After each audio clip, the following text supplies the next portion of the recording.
I love that. Thank you so much for accepting to come on live with me in such a short notice. I was sending out SOSs. I was looking for people that I felt were qualified to talk about the LGBTQ plus community and how Mhm. you have been getting affected by it a lot, especially in the Republican states. So thank you so much for accepting to come on live with me in such short notice. I appreciate it. Yeah, my pleasure. So yeah, I mean it's nuts what's happening right now, like all over the Mhm. country. It's pretty disgusting. Yeah, yeah. I know. Well, can I call you Max? Yeah, of course. Okay, perfect. And your pronouns?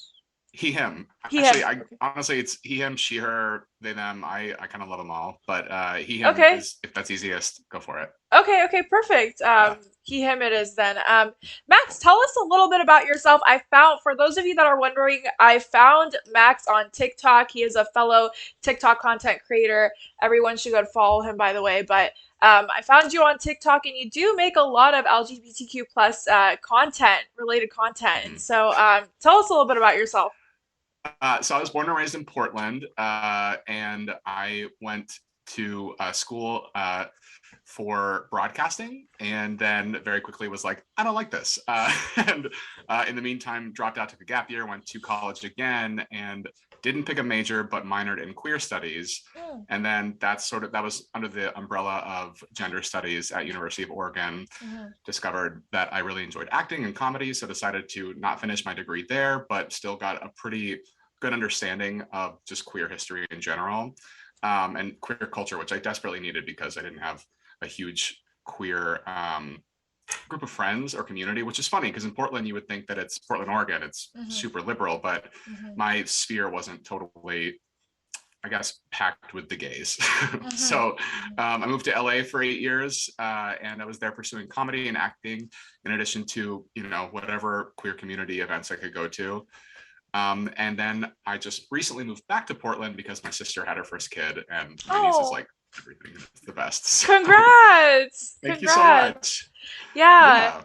congratulations on that. So, what give me a synopsis. Like, what did you learn in queer studies? And, I think a lot of people argue that queer studies isn't important or ethnic studies isn't important. So, how did that impact you, especially as a person in the LGBTQ plus community?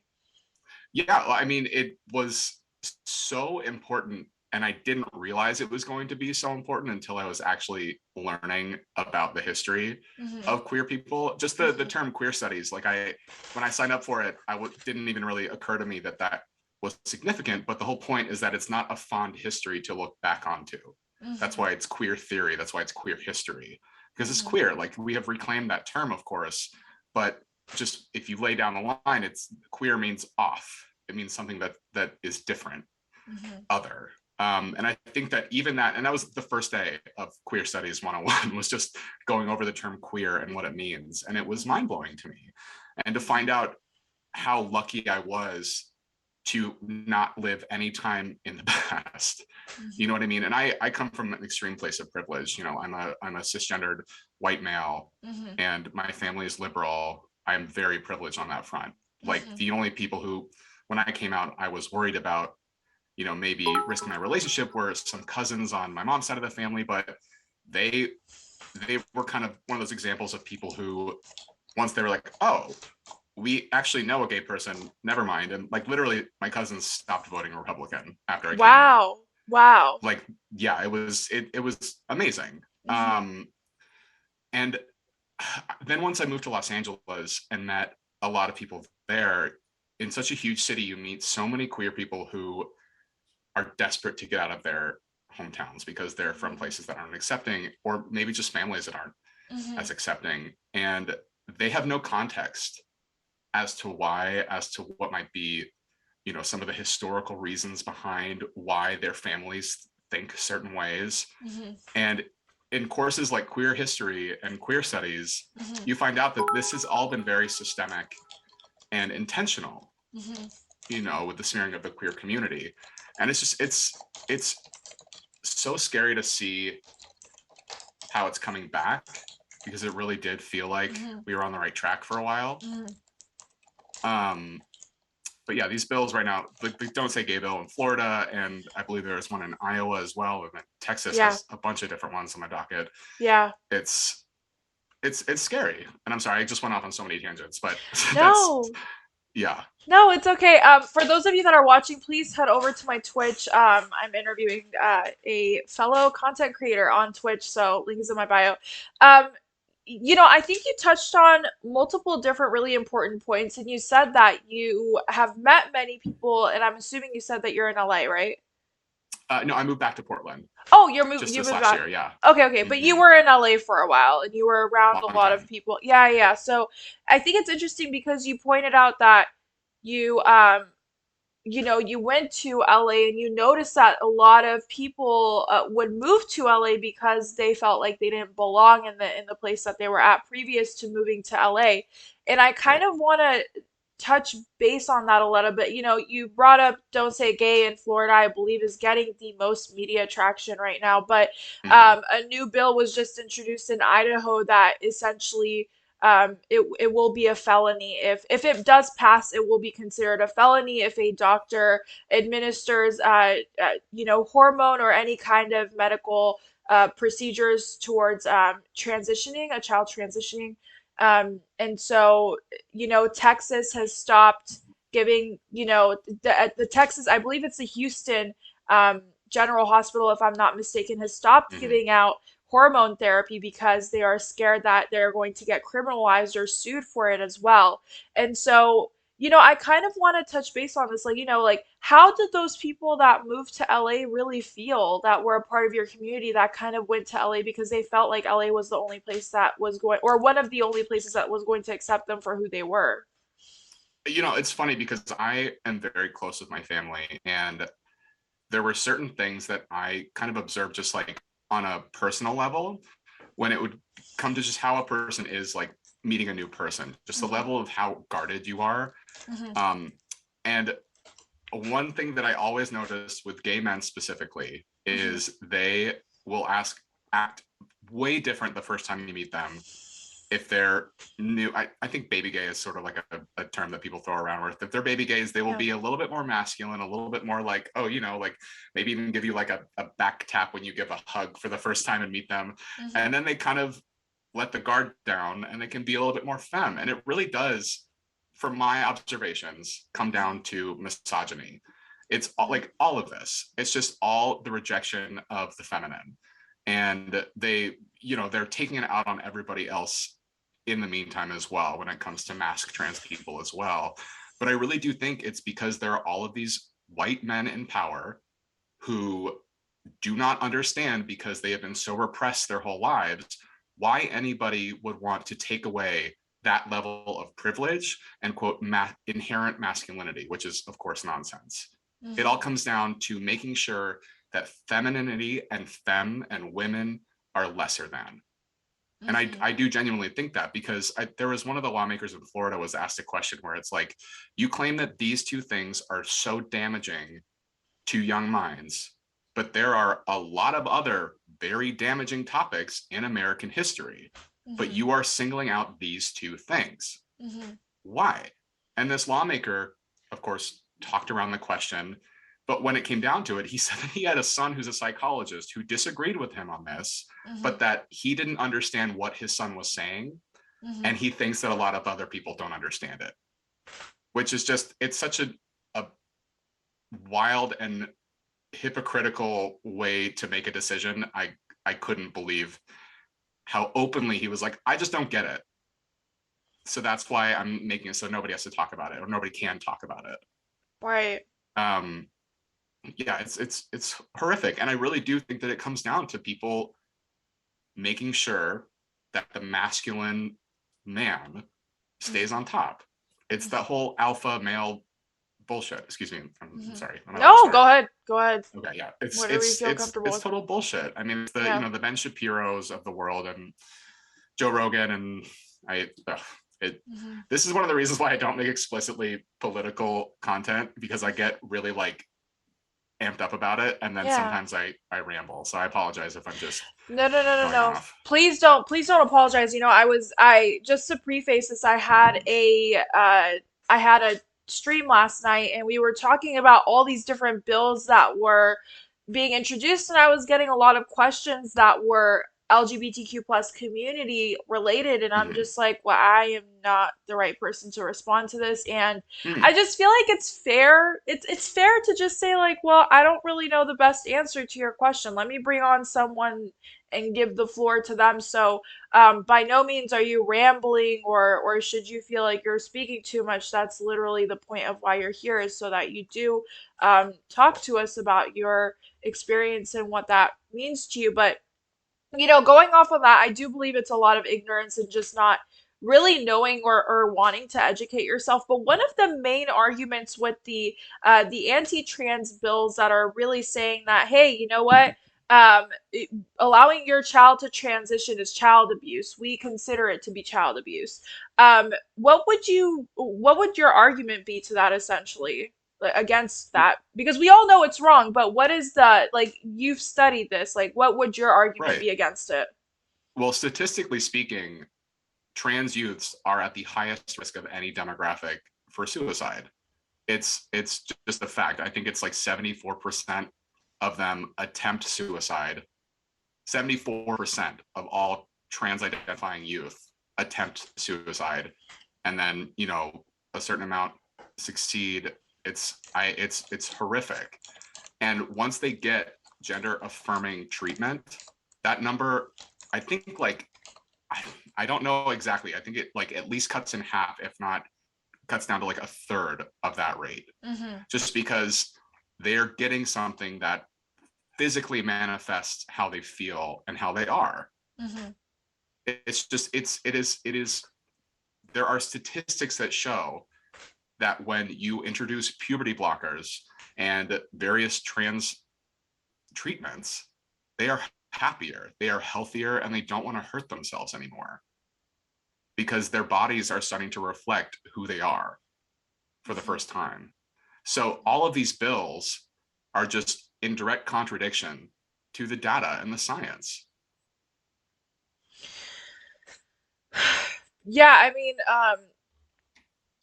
so you would argue that it's not, but a child knows when they want to transition, and that it's just, that's just who they are. That's just how they feel, and really not allowing them to transition would be not essentially allowing them to be themselves, causing an avalanche of depression and unaliving and stuff like that. Right. Okay. Yeah, so uh, I mean, a lot of people living in Texas, Idaho, Florida, they're seeing these bills go through the ranks of government. And would you live in those states if you had a choice? Out of curiosity.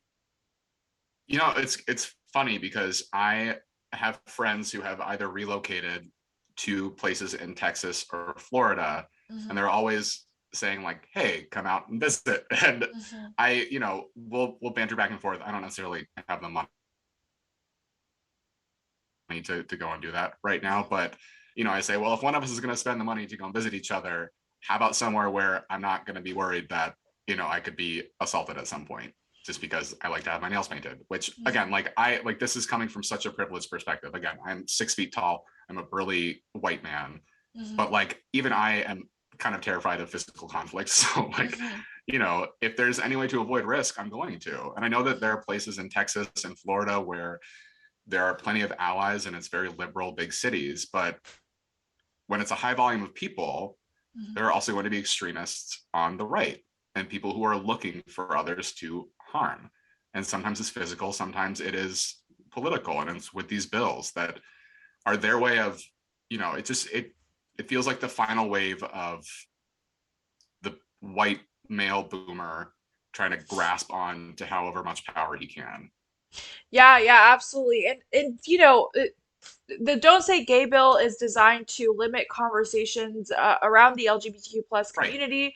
And then there's the anti-trans policy. It's actually a policy. It's not a bill in Texas. I thought it was a bill, but after I did more Mm-hmm. research, I realized it was a policy.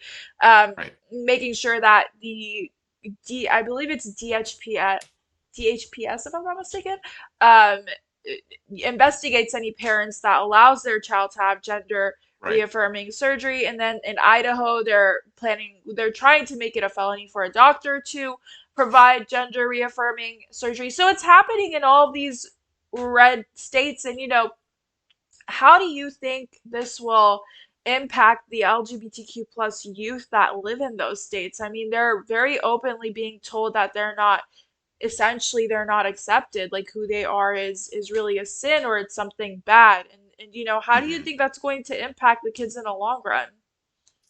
Well, I think that you're going to see a lot more people like my family, for example. My mom was raised Christian, my dad was raised Jewish. But that's why her side of the family was sort of the wild card when it came to me coming out. And once I came out, they became a little bit less Christian. My mom like kind of identifies as an atheist now, Mm, um, just because she saw what the narratives of the churches that she had attended were pushing, were hurting people. And when people spoke out against it, the church would be like, "Oh, nope, you're done. Like you're going to go straight to hell."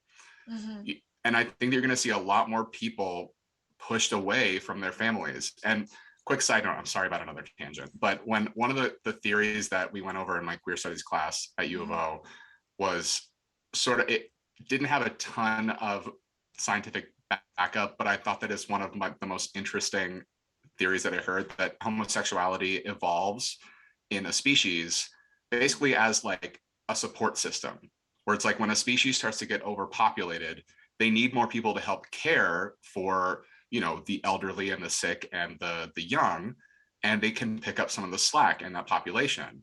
And like I'm like I told you, I moved back home because my sister had her first kid, and like Right. I it's my family is everything, and that's because they've allowed me, they've been there for me.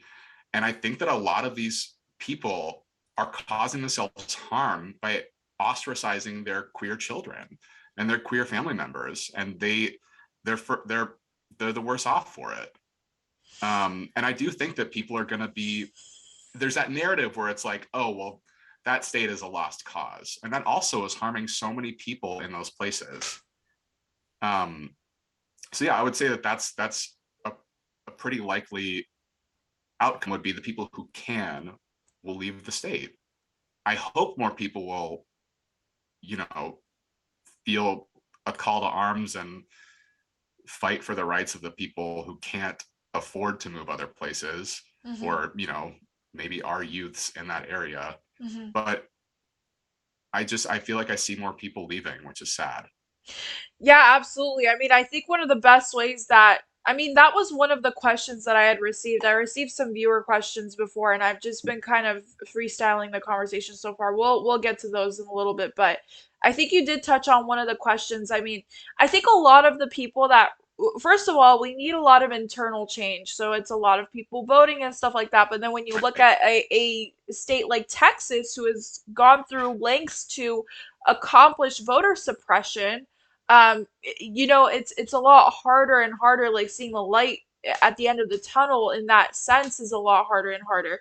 And not only that, it's like a lot of the people that want to help, that want to do the most that they can do, are in states like Oregon, California. And so Right. I'm not in California at the time of this stream, but I do live in Oakland. I want Okay. to help people in Florida as much as I can, but I don't even know how to or where to start. And so a lot of the hi Mike, a lot of the questions surrounding this as well is like, how what can we do if we're outside of the state, and other than voting and stuff like that, what can you do when you're inside the state? I just don't know. I feel like my hands are tied behind my back, and my viewers also express that same sentiment as well.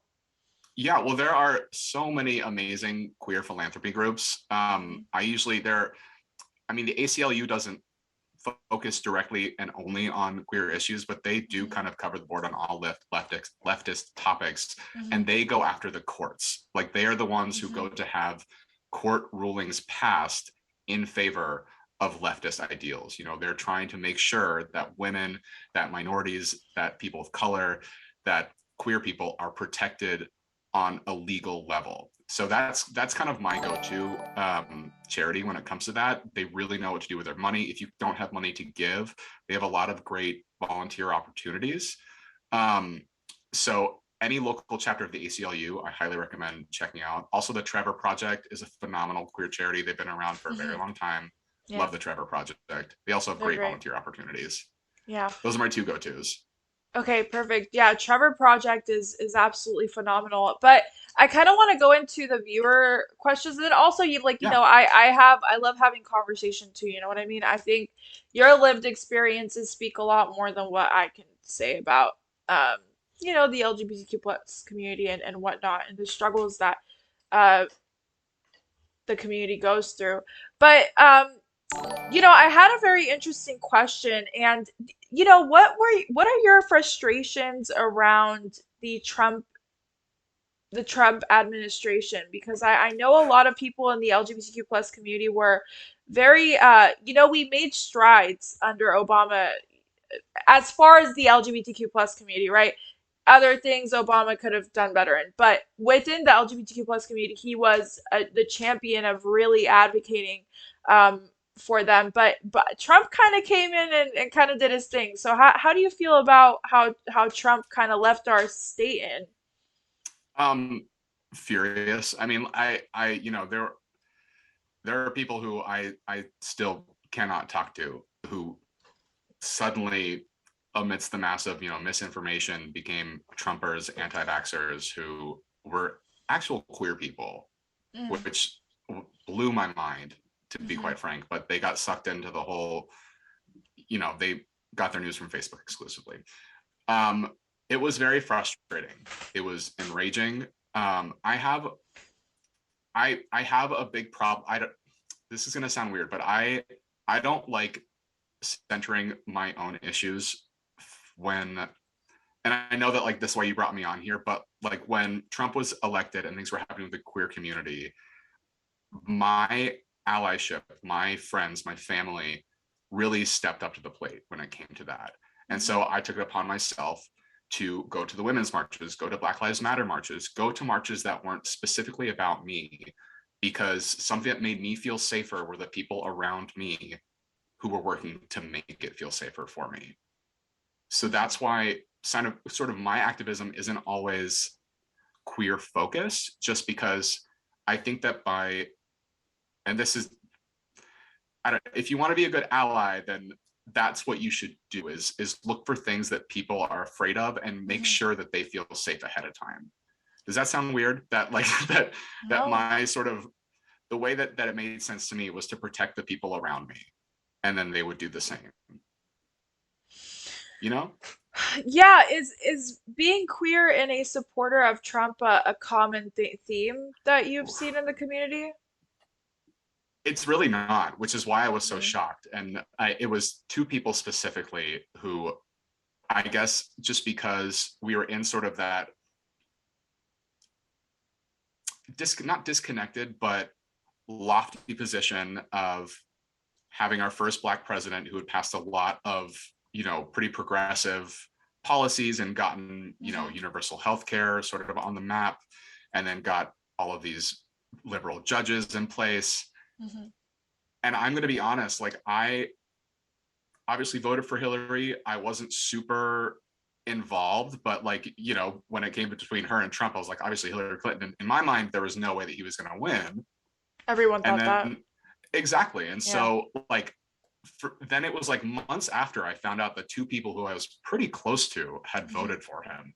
And Wow. in my mind, I had never, like, there was no way in hell that anybody I knew personally would have done that. Hmm. And it was mind blowing. They're both gay men, but they were white gay men.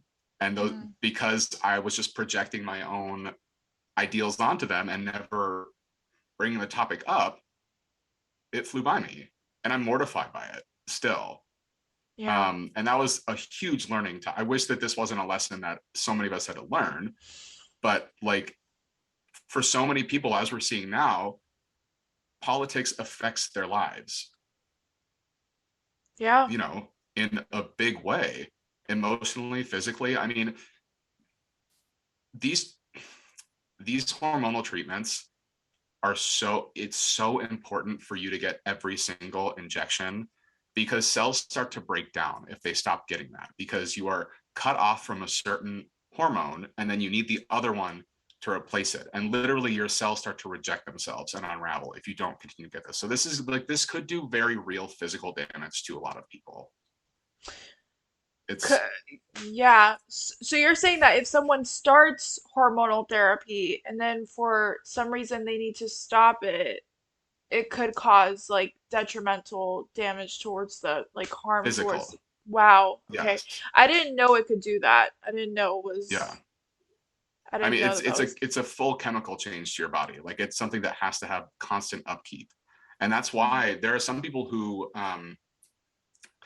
uh, detransition, I believe, is the term, and it's I've seen on TikTok a few people talk about it. It's really fascinating because Mhm. they will transition to, for example, female to male, and Mhm. then realize that it was they felt non-binary, and but they knew that there's something wrong when they were in a female body, and the only option was to transition to male. And then as they evolved and the conversation evolved, they realized, oh, and it ended up balancing out. And it's Mhm. these are journeys that people need to take themselves, Right. and it's something that, for the party about less government to be pushing this into people's lives is so hypocritical and so outrageous to me. Mhm. I yeah. I was. Do you are you familiar with who Anna Eskamani is of Florida? She's a state representative in Florida, super progressive. The name is very familiar. I think that she Yeah, might have been the one who asked the question that I had referenced earlier. she is a very like she's pretty much the champion of really fighting for the LGBTQ plus community in Hmm. Florida and other things as well. But she really is a proud supporter of the LGBTQ plus community. And if I'm not mistaken, I believe Pulse is in her district, but I'm not Wow. 110% sure. I don't quote me on that. Um, but one of the things that she said in one of her speeches is that she was speaking this in her when she was talking, and she was saying that one of her colleagues said that pronouns is more so like a leftist scam. It's like the newest leftist scam, the newest part of the leftist agenda to um to I don't know, pretty much something along those lines. Like it's the newest part of the leftist agenda to scam the youth. And so pronouns are new. They're new, but what do Hmm. you have to say to that? Like, has there always been people who have always been non-binary and there was just no way that they could express themselves? Right. I think that when somebody says this is a scam to something new, that means that person is probably actively scamming you already. Like, that's just Mhm. one of those, like, the most obvious signs that someone's like, oh, this is a strategy that I would do in Mhm. order to make people trip up and look bad, as Mhm. opposed to just thinking, why would somebody make it more difficult to exist in this world right now? Mhm. Why would anybody want to do that? That's just not, like, people want to lead happy, easy lives. They don't want to make things more difficult for themselves. And the right is making everything impossible Mhm. for people who go by they them pronouns. They have Mhm. decided to make them enemy number one for some reason. And it is, Mhm. again, it is so telling when someone's first instinct is suspicion. It's like Mhm. that whole thing where it's like, if somebody accuses you of cheating, they're probably cheating already. Mm. You Mhm. know what I mean? It's that sort of the mental gymnastics and then projecting what they think they would do in that scenario. I've heard this. I've sorry, I'm on my phone. I need to fix something with the live. This Okay. is my bad. So I've heard this. I've heard this sentiment, and I've heard this argument with a lot of people, and I don't know how. I don't know. Let me know how you feel about this. It's really the argument that most likely the people that are so homophobic and anti-trans bills and stuff like that are most likely themselves um, a part of the LGBTQ plus community, and they just don't want to admit it, or they're fluid, or they're embarrassed of themselves, or in the closet. Like, what do you have to say to that? Do you think that a lot of this is a projection on their own, how they feel about themselves? That is definitely a narrative that probably 10 years ago I would have agreed with. And Hmm. it is actually somewhat of a damaging narrative just because Hmm. it puts the onus back onto queer people. And it's saying, this is really just an interqueer issue. When in reality, it's mostly straight people who do things that hurt queer people. Mm. Because queer Hmm. people are a minority at this point, even though, more and more people are feeling more comfortable and coming out, it's mostly straight people who are passing these bills that are harming other ones. And the thing is that queer people talk, and unless these people have remained completely chaste and virginal and never had any sort of interaction with another queer person, we talk, which is why everybody Hmm. knows that Lindsey Graham, who's one of the senior U.S. senators, is actually gay. And one of the reasons why outing him is okay is because he passes anti-gay and queer bills on a regular and is a major proponent of it. But it is an open secret in Washington, D.C., that Lindsey Graham, who is one of these senior conservative legislators, has been for decades, lives with his partner, who is a man. Like, I had an uncle who worked in the Pentagon, and they're going to be upset that I mentioned that, but that's people know this. It's a very common Washington, D.C. bit of knowledge that Lindsey Graham is a gay man. And yet he does everything in his power to take rights away from gay people in this country. I did not know that Lindsey Graham is gay. Oh yeah. There was like there was also a round of, or not round, like a group of sex workers in Washington, D.C. who said his nickname is Lady G. Oh yes. Wow. So but you would Mm-hmm. say that usually this rhetoric is because I don't know if you know which content creator I'm talking about, but there is one content creator on TikTok. He's like this gorgeous, has like chiseled jawline, and Mm. dude, the chat's going crazy right now. Yes, guys, apparently Lindsey Graham is gay. Oh yeah. This is news to me too. I did not know that.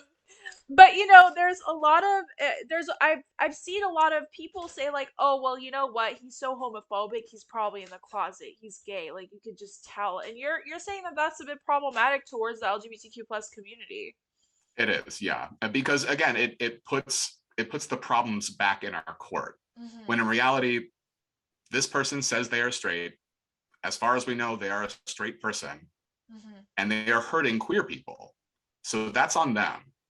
Don't say like, they're probably gay, because then that adds also a touch of, empathy. And a lot of queer people will be like, well, when I was in the closet, I did some pretty damaging things. And I Mm. understand that, but that is not your responsibility. Your responsibility is to make sure that you feel safe, that you feel represented, and the people who are making these things that take away that safety and that representation need to be held accountable. And it worries me when that narrative, becomes sort of a running joke where it's like, oh, well, they're probably gay, because then that's a distraction from what needs to happen, which is change, and to get them either out of office or to get these bills repealed. Wow, that's something that I didn't know. I would never Mhm. say that just because I don't think it's my place. No, Um, it's okay. Like again, it's a pretty common phrase that people will say, where it's like, well, people who are most afraid of gay people are gay people themselves. Which, I mean, I've been to some West Hollywood bars that are scary, but not in that sense. mhm. Like, it's it it makes sense until you look a little bit deeper, and then it's like, oh, this is just taking away the responsibility of these straight people who are passing these bills. Mhm. Mhm. Yeah, absolutely. And I was gonna say something, but I totally like I had a train of thought that was like following that. But I mean, so this was my question. So Hmm. would you a lot of people on the left, and I don't know which political side. I mean, I can assume that you're a bit left leaning, but I don't really know. Yeah. But there's this common conception of Republicans, of all conservatives and Republicans, Republicans is that, oh, they're all homophobic because of what they do. Would you say that it's really just the extreme side of that party, or do you think that the right as a whole just has homophobic sentiments in what they do and the policies that they support? So I would say that because this base, the conservative base, which is so far right, has become so radical Hmm. when it comes to, no gay marriage, no women's health rights, no abortion, no no adoption for gay couples, just anything, like, no universal health care. It has become like a religion in a way, just the Republican base, which again, the base is not the entire Republican Party, but the politicians always have to appeal to the base. And so because of that, they are always going to either openly or, behind closed doors, support these bills that get the support of the base. And when the base has been moved so far to the radical right, Hmm. they're always going to be passing conservative bills. I mean, the agenda has been made very clear. It has been set in stone. And it feels like the Overton window has moved so far to the right that now, the Democratic Party is essentially just Republicans from 2001. Like Hmm. that's kind of where we're at this point, where it's like, oh, this senator is in favor of gay marriage. It's like, great. I don't really like that. He should be. He's a Right, Democrat. right. But like, Joe Manchin has a super yacht and doesn't want people to have healthcare and is, I hate Joe Manchin so much, but yeah, Me too. I'm a leftist, by the way. Yeah. Yeah, me too. Um, but I do think that like the Republican Party as a whole has sort of dug itself into this hole, Hmm. and I don't know how they're going to get themselves out of it, because I know that there are some people probably within the conservative end of the spectrum Hmm. who do believe, and who do believe in gay marriage. I think that is like the consensus, where it's like people want healthcare, people want gay marriage, they want access to abortion. Abortion, it's like, I think in the 70 percentile, people want abortion to be accessible in every state. Yeah, yeah. But for some reason, conservatives are not listening to their constituents, Hmm. Hmm. except for the most radical ones. Because if the radical ones don't want you, you're out. And I do think that might mean that the conservative side of the spectrum is kind of compromised. So I last week I or no, the week was it last week or the week before last week? I believe it was the week before last week. I had a UC Berkeley professor come on to talk about Ukraine and Russia. Hmm. And some of the things he said I was not entirely crazy about, but he did say one thing, and it was the fact that Republicans are statistically a smaller majority, but since they are so loud and so vocal, a lot of the things that they want to happen does happen. Like the majority of people in the US, this is statistically true. They support the right to abortion. The majority of the US does support gay marriage, although I believe that was like a 2008 kind of thing. We've kind of graduated Mm-hmm. to like a lot bigger issues within the LGBTQ plus community. But Right. I think one of the I think it's worth having the conversation of like, yes, there are a lot more Democrats within or left leaning, not even Democrat. There's a lot more Right. left leaning people in America, but the voices and the money backing the Republican Party is so big and loud that it's overpowering any Democrat voice or the majority Democrat voice. Yeah. Well, it's funny because I did move back in with my parents when I moved back to Portland, and Hmm. they watched the local news and the national news. Hmm. And one of the local news stations in Portland, Oregon is K2. It's owned by the Sinclair Company. And Okay. that's one of those, like, they own, I think, like the local news, one local news station in like every county in the country. And they have a very clear conservative slant, which is Okay. bizarre because they still managed to kind of make it sound like a Portlandy liberal place. But Hmm. because this place has such a stranglehold on all of these news outlets, Hmm. there was this compilation I saw on YouTube. I think it's, if you look up Sinclair Sinclair Media Script, It's a Hmm. compilation of like 60 news sets of newscasters in a row saying verbatim the exact same thing I've seen in that. a row. It is Yeah. so haunting to think that there is like a very clear through line and narrative that is being fed to people, and the Sinclair Broadcasting Group is conservative. Hmm. Like, and it's these people who have all this money who know that most people, both conservative and liberal and leftist and crazy radical right, Hmm. want rich people to pay taxes. They want them to pay their fair share, but Hmm. they have been hoarding this wealth for so long. They're like dragons in freaking Lord of the Rings. Like they Hmm. want to hold on to it so badly that they are willing to completely capsize this country in the Hmm. process. And that's what I do think has been happening, is that all these people who are, very few in number and getting fewer by the day, who have all Hmm. the wealth, are trying to make sure they get to keep it. Hmm. Hmm. Um, and yeah, it's just, and they just so happen to have the conservatives in their pocket and Joe Manchin. And Yep, Christian Cinema. in the cinema. Yeah, Yeah, Cinema. her So, outfits kill me. oh my God, they're all a mess. Honestly, I'm not even gonna lie. I mean, what Joe Manchin pulled for the infrastructure bill, I was like, all right, you're done. I was like, you're done. Um, I have a question though. Like, I feel like the LGBTQ plus community is pretty harmless. I mean, Hmm. I don't think, if someone tells me, hey, my pronouns are they, them, I'm like, all right, cool. Whatever you prefer. I mean, it doesn't, as you're not hurting me, you just Mhm. want to be, you just are non-binary or you want to identify as a certain way. But I'm wondering why are Republicans so against the LGBTQ plus community? Is it a power grab? Is it religious? What is your interpretation of it? Well, I think that it really does all come down to I'm sorry, I can't remember what the term is. It's like that triangle of white supremacy, um, oh my God, white supremacy, capitalism, and the oh my God, what is the term? The patriarchy. Sorry, Hmm. patriarchy, white supremacy, and capitalism, where it's like they all work together in order to keep everybody else down, so that Hmm. on top are the straight white men. Because like the queer community represents the celebration of all different forms of gender expression, Hmm. whether it is your sexuality, who your partner is, or just how Hmm. you present yourself.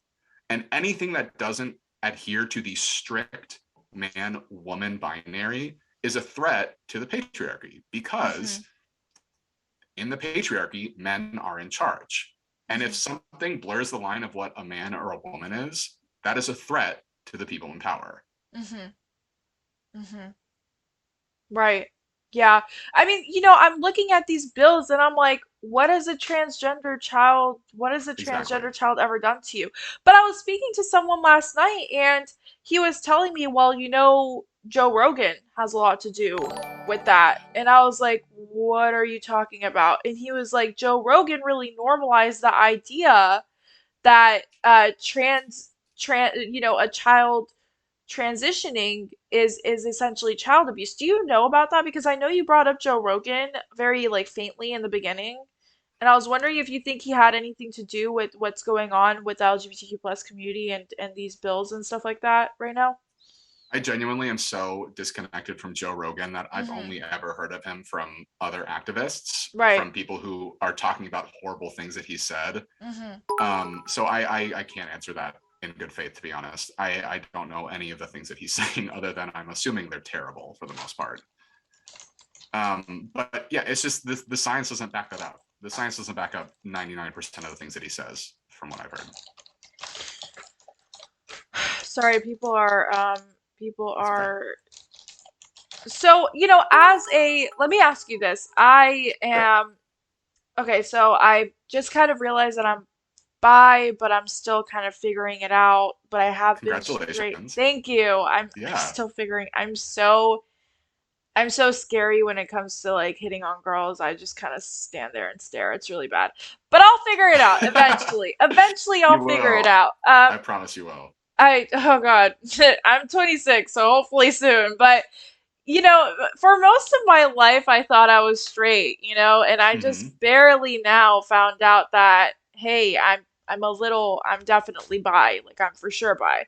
Um, Yeah. but assuming that I was still straight, and for all of my cis hetero viewers, like what can we do to support the LGBTQ plus community? Because I know especially a lot of cis straight men are very problematic, and so what can they do as well? And I know you make TikToks around that too, but what do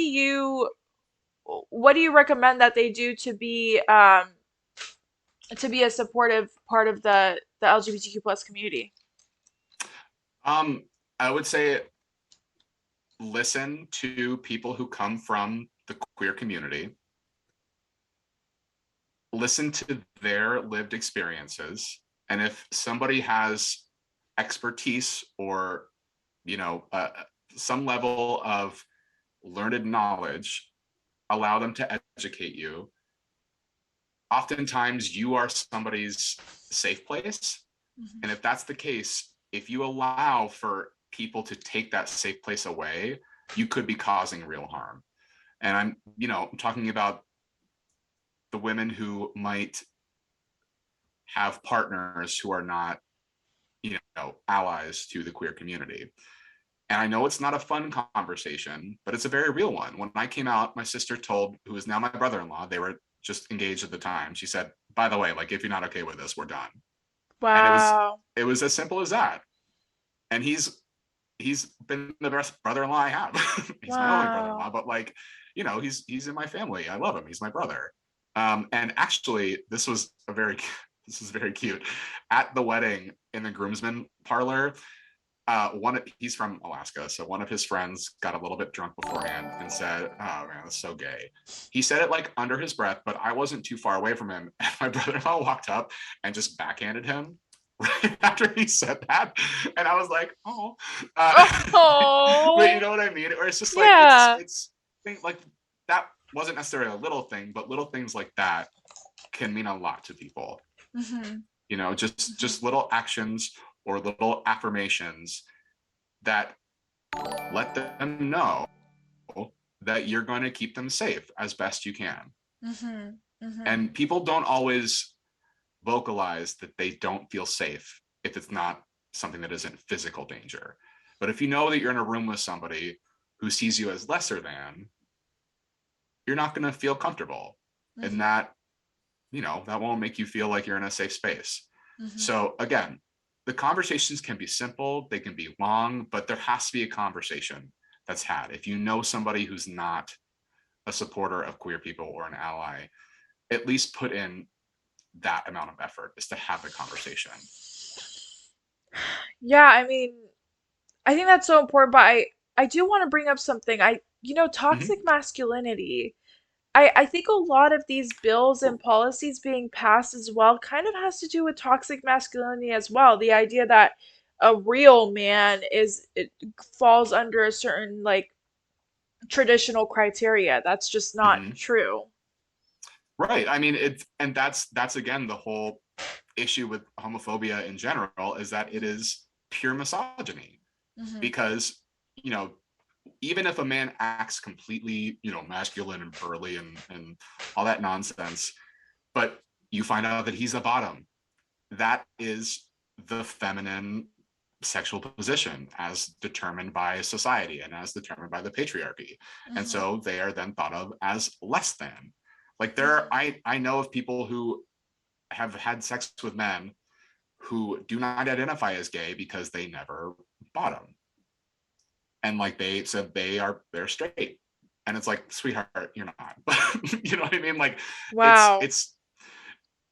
it's it's all part of this progress that I feel like is just almost bursting out of its cocoon into this butterfly, and these absolute monsters who are in charge, these men who are so adherent to this binary patriarchy that they have been subscribed to and succeeded under and thrived under, is kind of it's kind of disintegrating, and it should. And I do Hmm. think that it will eventually. I do want to say that. I do very vehemently think that things are going to get better. These things Hmm. that are passing are not constitutional. They will be Hmm. challenged in court.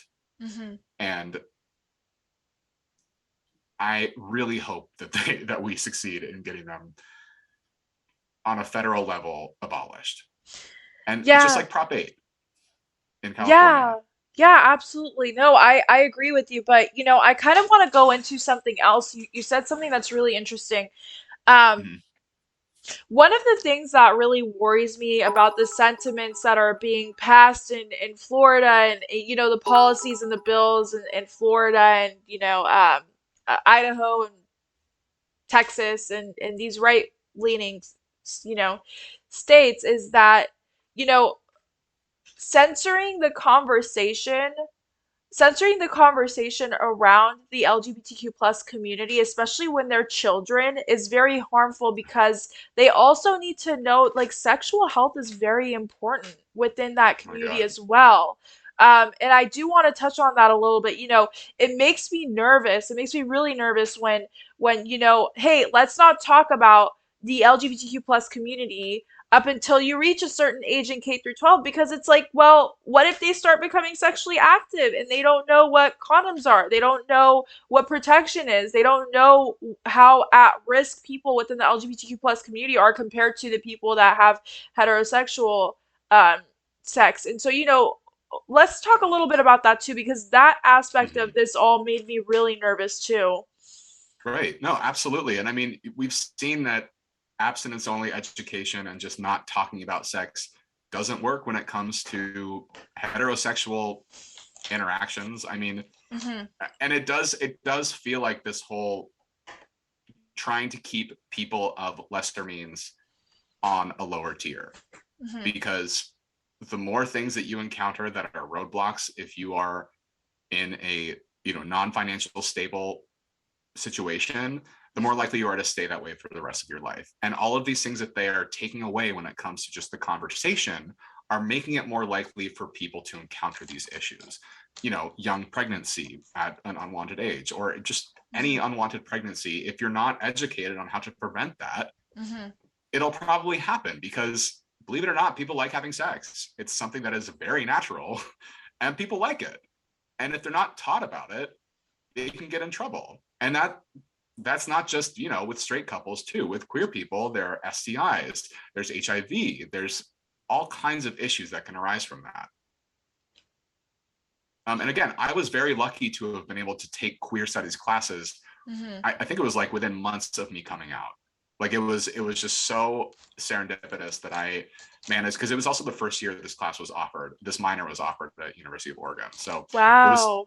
a little bit touch and go. But like the teacher was incredible, the professor was incredible, and he just had this really great overarching uh, historical lens that he showed it to us through, and it was phenomenal. Highly recommend queer studies classes if anybody has access to them. Oh my God, I wish I took them. I did take a lot of ethnic studies classes, but I did not Yeah. take queer studies, and I wish I did. But Mm-hmm. um, I kind of want to touch on this again a little bit, but um, I think a lot of the Republicans are really like hounding in on the whole like pronouns is a new thing. Like Right. pronouns didn't exist 5 years ago. Why should I say they them? It doesn't even go well with the sentence. It's not even grammatically proper. Mm-hmm. Like for those people that live in other states or have family members that are just not accepting. I know you explained a little bit on how you can walk with it, but like if they ask you, well, a woman is a woman biologically, a man is a man, you're either this or that. Like, in between doesn't exist. How do you kind of like, as someone that's taken queer studies and gender classes, like, how do you explain that as though you're explaining it to a child? Like, hey, no, some people are non-binary. This is what binary non-binary is. How do you explain that to someone that just doesn't really accept that?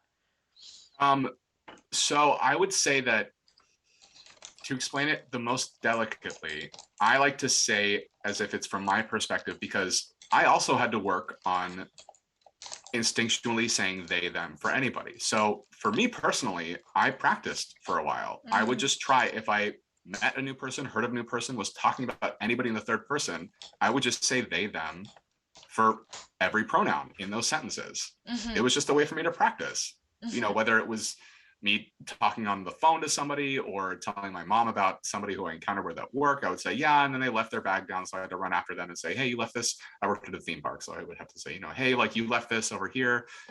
And then it also was a really kind of enlightening experience for me, because I realized if people really want to know the gender or the description of somebody, they will ask. A Mm-hmm. lot of times I would be telling stories where, I would say, I had to bring this lost bag back to them, and they would say, wait, what did this person look like? And then you can go in and they say, like, wait, what were they wearing? Like, what was the bag? If Mm-hmm. people want details, they'll ask for them, Mm-hmm. Mm-hmm. and I don't think it's that difficult to keep things vague. I mean, why not have a touch of mystery sometimes? I think it's a little fun too, to sort of give yourself a new skill, which is to, in the long run, just respect people for who they are. And you know, as a this is kind of like irrelevant to the other things that we were talking about, but as a Sure. straight person or as a person that does not identify within the LGBTQ plus community, when you know they go to the Pride Parade or maybe even a gay bar or Mm-hmm. a LGBTQ plus bar, like how can they be allies and not kind of invading the space? Because I was at Pride a couple of times and I did see some people, they just went there to have fun, and that's great. You know, Pride is Mm-hmm. fun. You know, we're there to celebrate everyone and be accepted and whatnot, but there is a fine line between, you know, celebrating and really embracing someone's identity as to just going in their space and just being disrespectful without even noticing it, you know? Right. Um, it's funny because I am in no way a spokesperson for all queer people, but for me, I do appreciate a certain amount of respect and, I guess, just behavior, where if you're out and you are a straight person with your partner and you are, a heterosexual couple, maybe cut back on the PDA at the Pride Parade. You know what I mean? Mm-hmm. We are there to celebrate queer joy, Hmm. and it's genuinely, sometimes that can be a little bit off-putting to be like, oh, is this like it might give a little bit of a uh, kind of reality shift where it's like, I was going to be celebrating queerness, but now I know for a fact that there's a straight couple right here making out, and now like I'm kind of on guard again. You know what I mean? Just, if you're a guest in a space, and I think that applies to any demographic where you are not, this wasn't a place that was necessarily built for you, just have tact. And I think that it's pretty easy to observe what other people are doing, what the vibe is. And if you weren't necessarily invited, maybe check in with somebody who belongs to that community to say, hey, I see that Pride is coming up. Do you think I could tag along? Or like, Mm-hmm. maybe we could go out to a bar together. I've never been to one. And I promise you, people would love to introduce you to a Pride event. They are super fun. It's a really good time. And especially if you do it in that kind of respectful way, Mm-hmm. people will love you all the more for it. Mm-hmm. Yeah, you know, I have one of the comments, Helena, she's one of my really avid supporters, lover. She just commented and she said, "What about us straight appearing couples? I'm a cis woman with a trans man." And I think there's always those Mm, exceptions, right? But for right. example, I went to Pride 3 years ago. I was totally identified as a straight person, but it would have been rude of me to be making out with a man, two straight people. You know what I mean? It's just kind of like Right. feeling it's the environment, and you know, Right. you know who you are. You know, I don't Yeah. think we're talking Yeah. about you. Exactly. Like, Helena, no, that does not apply to you at all. I Yeah, promise. yeah. Like, you guys can do whatever you want. Yeah, yeah. No, I I think, promise. and That I is your space too. no, seriously, but I know exactly what you're talking about because I will Yeah. see groups of straight, both men and women, going like kind of on the prowl. And then it's really interesting because Oof. like you'll be all at Pride and then you'll meet a guy and he'll be like, "Oh, by the way, I'm straight. I'm straight. I'm just chilling. I'm just here for the event." And it's just like Yeah. that's not It's that's not the point. You know what I tough. mean? It's tough. Yeah. Yeah. Yeah. And that is actually a really important piece of it as well. And I'm not saying this is everywhere, but there are very predatory men sometimes who will pick Mm-hmm. out spaces like that Mm-hmm. because it's a place where people have their guard down. So it's Mm-hmm. nice to have somebody who's a part of that community who will be watching your back because you watch theirs, just to be around with you. Like, for example, and this is something that I've seen recently. Mm-hmm. You're from California. Have you been to the Abbey in West Hollywood? No, I haven't. I'm a Bay girl. I'm in the Bay Area. Okay. Mm-hmm. So the Abbey is like, I think supposedly like the biggest gay club in the country. And Mm-hmm. a lot of the bartenders are straight, and one bartender was just recently found out to have roofied like a ton of women in a row. Like, and it's just like in a queer space of all places. Wow. And it just like it's disgusting. And it's, again, Los Angeles is a huge city. Yeah. There are terrible people everywhere, and sometimes they gravitate towards areas where they might be lost in the crowd. So Mm-hmm. if you are a straight person, it's always good to have somebody who's in that community Mm-hmm. with you to sort of be your guide, ask them questions if you have them, have a great time. Pride is a really, really fun event. Um, and just never forget that it started as a protest. Oh, that is very important as well. Do you mind kind of Mhm. elaborating on how Pride started as a protest?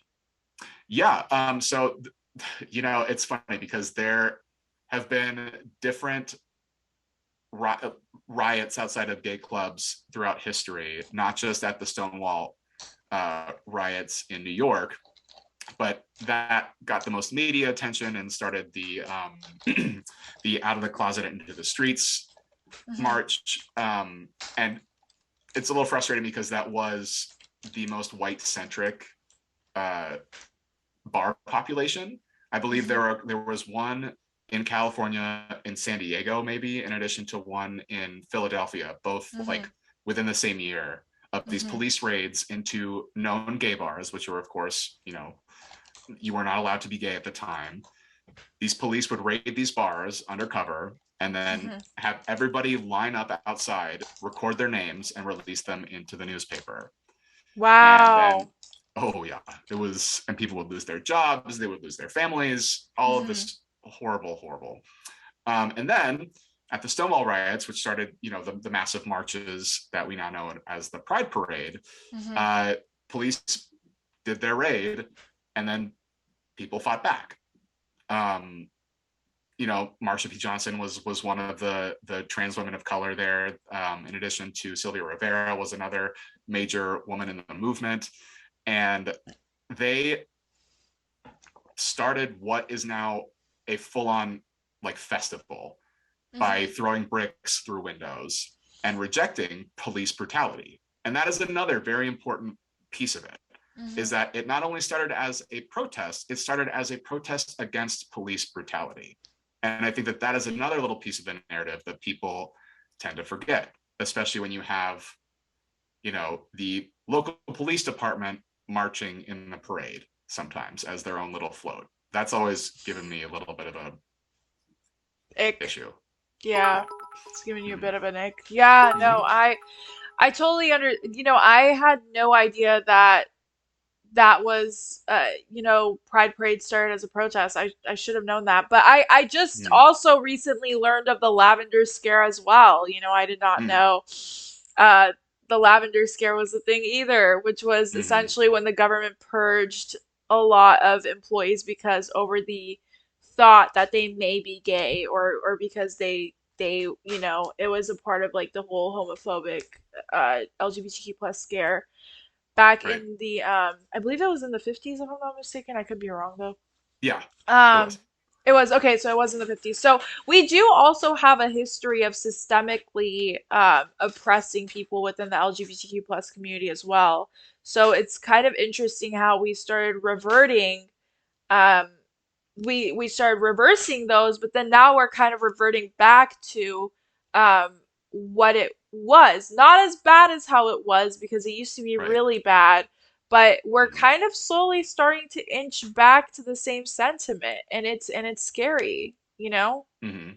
But again, it goes back to what you were saying before, though, where it is because of this very vocal minority of Mhm. radical people on the right who then have to be appeased by all these politicians. Mhm. You know what I mean? And I do think that it almost kind of correlates this to the whole rise in like videos of Karens in places, because Hmm. it's these people who have these minor problems and then they're screaming in the middle of a Target and everybody has to watch because it's like now you have to be escorted out by security. You've ruined everybody's shopping experience.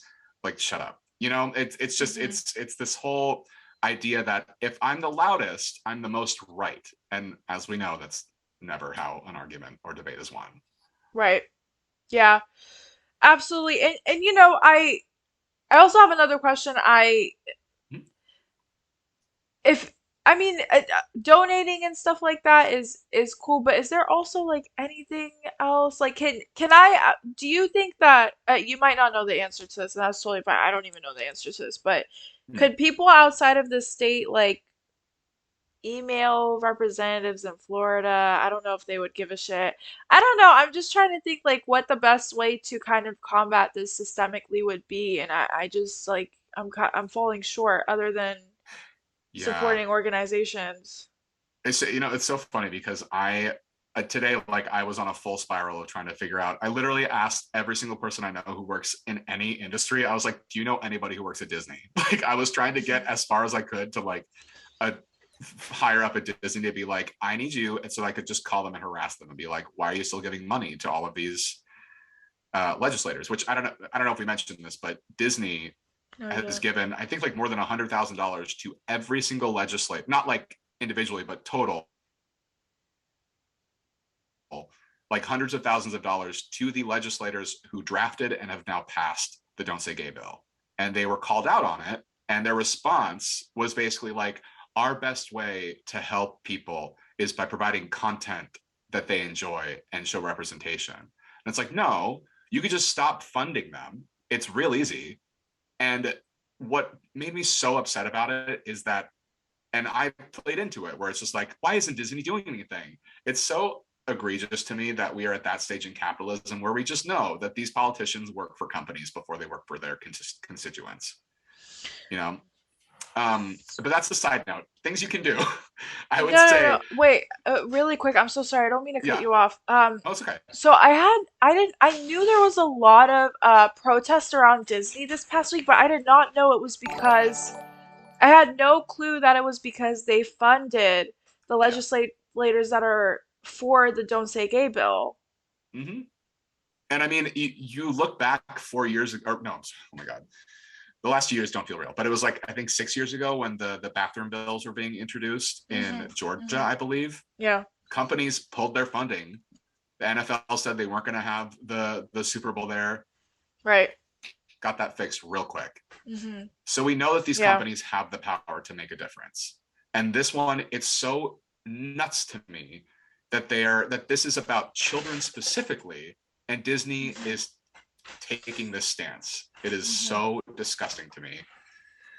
But phone banking, Hmm. postcard writing, those are all things you can find through charities like Planned Parenthood, for example. The Trevor Project also has a lot of resources to, you know, find people who will connect you with actions that you can do. Because I know exactly how you feel. Where there's some you want to do something, Hmm. and it's so frustrating being across the country from that. It is, and what are the organizations that you boycott or you don't support because they have been notoriously unsupportive of the LGBTQ plus community? Now, I know Chick-fil-A is one of the more mainstream ones, but are there any other companies where you're just like, "Mm-mm, I'm not gonna touch it because of You know, how I'm are, terrible they are? yeah. I mean, I'm pretty lucky that I have like my repertoire of like stores that I go to. They have a pretty good, I guess, track record. Um, to my knowledge, nothing really like I didn't really shop at Walmart ever. You know, Chick-fil-A, it wasn't even in Oregon until like 5 years ago. Hmm. And I never went to one in Los Angeles. It Hmm. just, I don't know. To me, when it comes down to it, like I'm not going to actively make a purchase. I'm not saying that if you are in, you know, an unstable food uh, stage of life, like if you don't have any access to other places, if Chick-fil-A is the only place near you, of course, that's like, you know, if you're in a place where that's the only thing accessible and affordable enough, I'm not going to say that you're a homophobic monster by going there. Mm-hmm. However, and I've made a video about this on TikTok, Mm-hmm. it frustrates me to no end when queer creators specifically make a joke about like, well, I'm going to Chick-fil-A anyway. I want some homophobic chicken. It tastes so good. And there is a different, and then, people will be upset in the comments and say things like, wow, like, why would you do that? It's so easy to just not go there. And then no matter what, somebody will always say, well, there's no ethical consumption under capitalism anyway. So I understand that point. However, if you go to a place, eat there, film it, and then put it online, that's not just consumption, that is endorsement. You are endorsing that company, giving it a free advertisement when you put it on the internet and Mm-hmm. say, here I am, a queer person, eating Mm-hmm. this, a product from a company that Mm-hmm. actively, their CEO actively lobbies to harm queer people. Like, it's Mm-hmm. just, it's so frustrating. Like, if you're going to go there, don't post about it. Mm-hmm. Like, whatever, like, it's your money. Nobody can control what you do. Mm-hmm. If you're feeling a little bit self-hateful, whatever, eat some homophobic chicken, but don't post about it. It's so easy not to. It's easy not to go places. It's even easier not to go places and then not post about it. You Mm-hmm. know what I mean? Mm-hmm. Mm-hmm. And then Hobby Lobby, I've never been to either. Yeah, any other places that you just would not go or publicly endorse?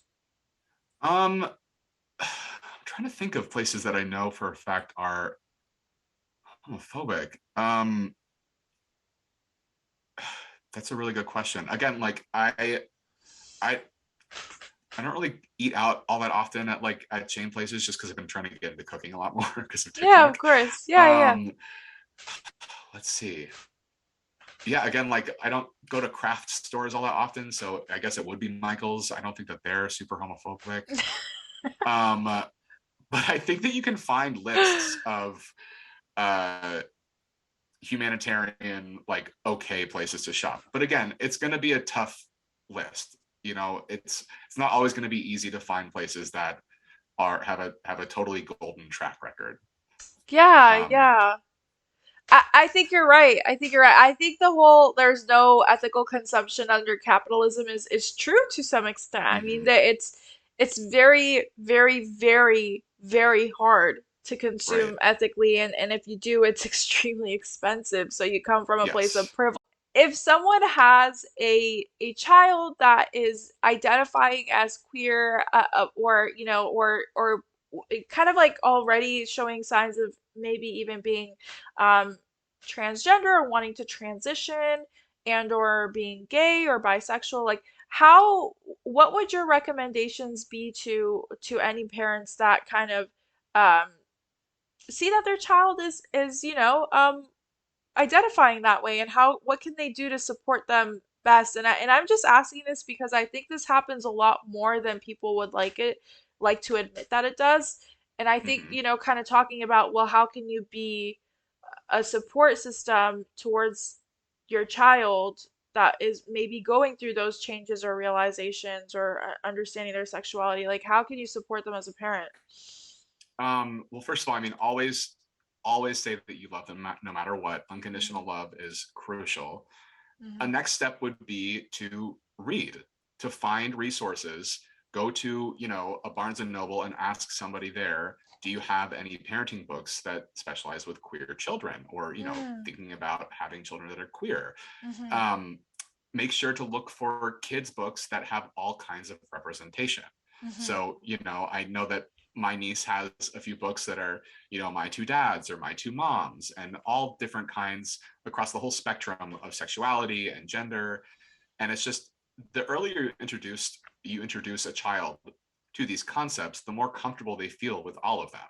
Hmm. And they're better off for it. My boss's granddaughter is 5 years old, Hmm. and she is like the girliest little girl you've ever met. Her name is Hmm. Frankie, and she has like four best friends, and two of them identify as non-binary. Hmm. And they have like fluid days where they feel a little bit more masculine, a little bit more feminine, and it's something that they express.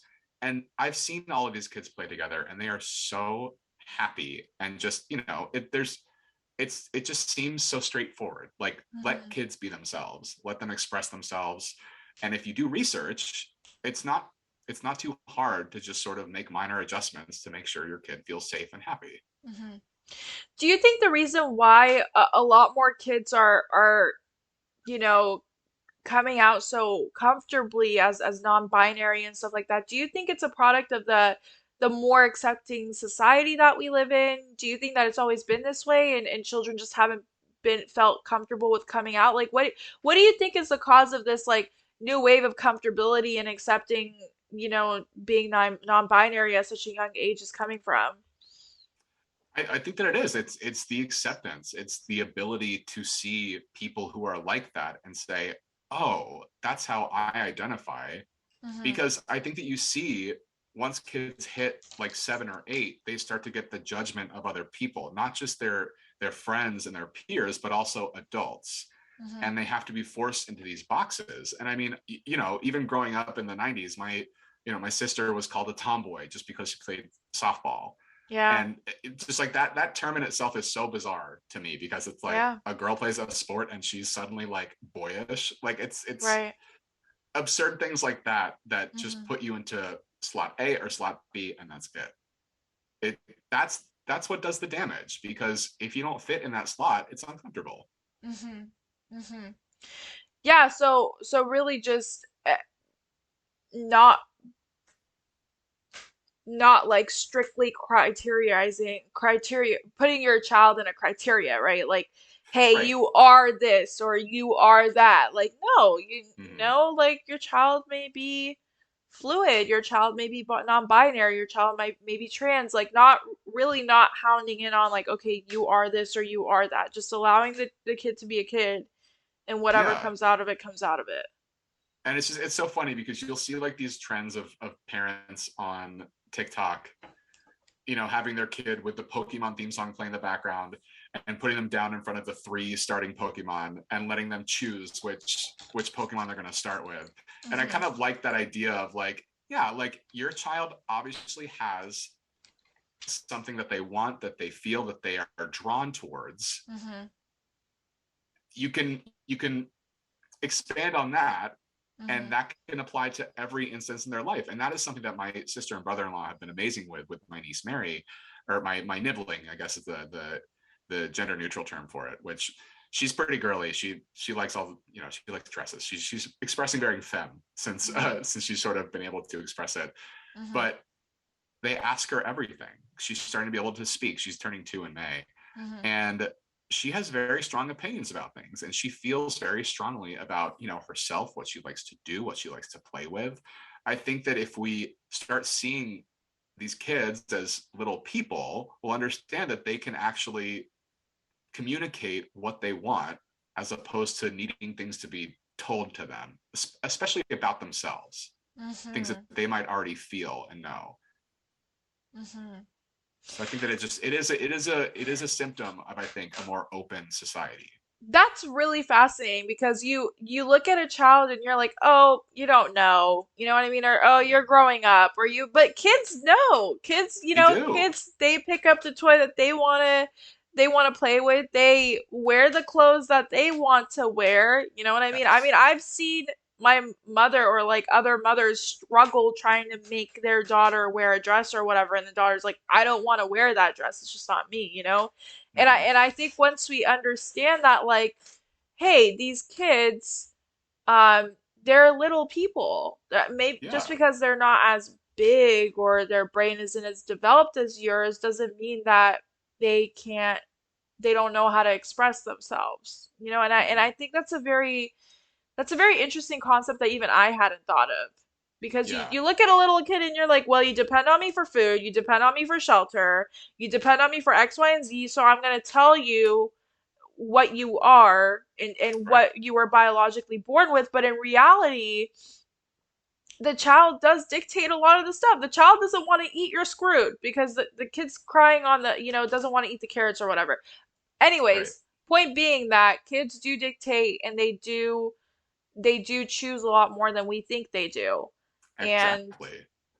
you Well, know, and I have been around my niece since she was, or my nibbling since she was, uh, like 8 weeks old, mhm, and you you can see the wheels turning mhm, when this child is a newborn sometimes. Like you can see that they are processing things, and then you start to see those little things kind of develop in different ways and in different directions. And right now Mary really loves basketball. Hmm.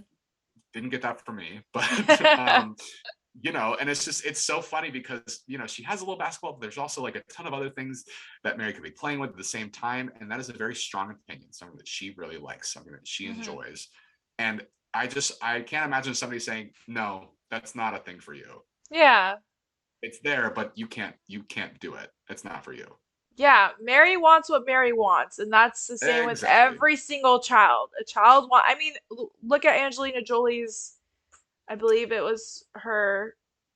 It was her adopted son, or well, I don't Yes. remember, but the child did start, didn't want to wear like the gender conforming clothes that was for his gender, and Angelina Jolie just kind of let her run with it. She was like, okay, whatever you want, and I think that's the Yeah. right way to deal with it, because the moment you start trying to suppress a child is when you the loop, the downhill depression, suicidal thoughts, Yes. not being able to express yourself, and X, Y, and Z comes about. But we are hitting time. Okay. Max, it has been such a pleasure talking to you. This has been Where, so great. oh my God, I know I would love to have you on again to just talk again, but um, for now, where can my followers find you? I just sent in your TikTok in the chat, and I do have a Discord with over 100 people, so I'm gonna shoot your TikTok there as well so people can follow you too. Thank you Okay. so much, and we're gonna Of stay in course. contact. You're my friend now. Yes. Okay? Yes, yes, yes. Okay. Same. Bye. Sounds good. Bye. See you. Bye.